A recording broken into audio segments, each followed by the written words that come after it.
पुढे पुढच्या बातमीकडे रवींद्र धंगेकर यांनी पंतप्रधान नरेंद्र मोदी यांना पत्र लिहिलंय।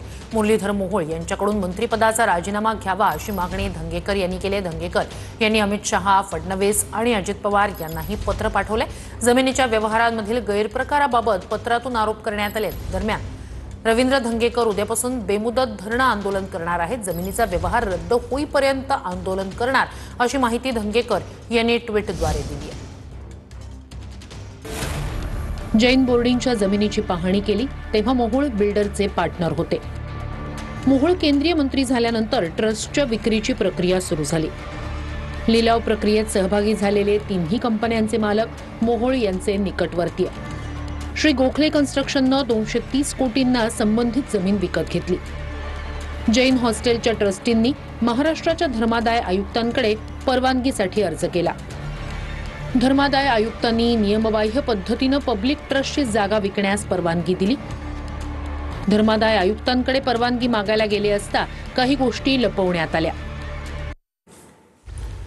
तर रवींद्र धंगेकर उद्यापासून बेमुदत धरणं आंदोलन करणार आहेत। हा जमिनीचा व्यवहार जैन बोर्डिंग प्रकरणी जमिनीचा व्यवहार रद्द होईपर्यंत धरणं आंदोलन करण्याच्या पावित्र्यात धंगेकर आहेत।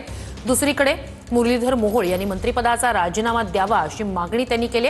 या संदर्भात संपूर्ण व्यवहाराबद्दल आणि गैरव्यवहार कशा प्रकारे झालेला आहे याची माहिती देणारं आणि त्या संदर्भात आरोप करणारं पत्र रवींद्र धंगेकर यांनी पंतप्रधान मोदी यांना पाठवलेलं आहे। मोहोळ यांचा राजीनामा घ्या अशी मागणी त्यांनी पत्रातून केलेली आहे।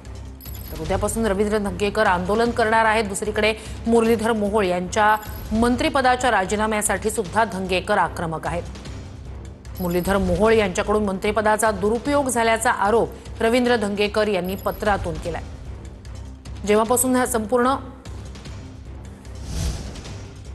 मी शेवटी बघा आपल्या देशाचे सर्वोच्च म्हणजे ते पंतप्रधान आहेत आणि जर त्यांच्या नावाखाली जर निवडून आले असतील तर त्यांना विनंती आपल्याला करावीच लागेल। ती विनंती पत्र मी त्यांना दिले आणि हा घटनाक्रम कसा आहे तोही त्याच्यामध्ये लिहिलेला आहे। आणि मग ह्याच्यामुळे ते चाणक्य सगळेच नेते काय एवढे भोळे नाहीत।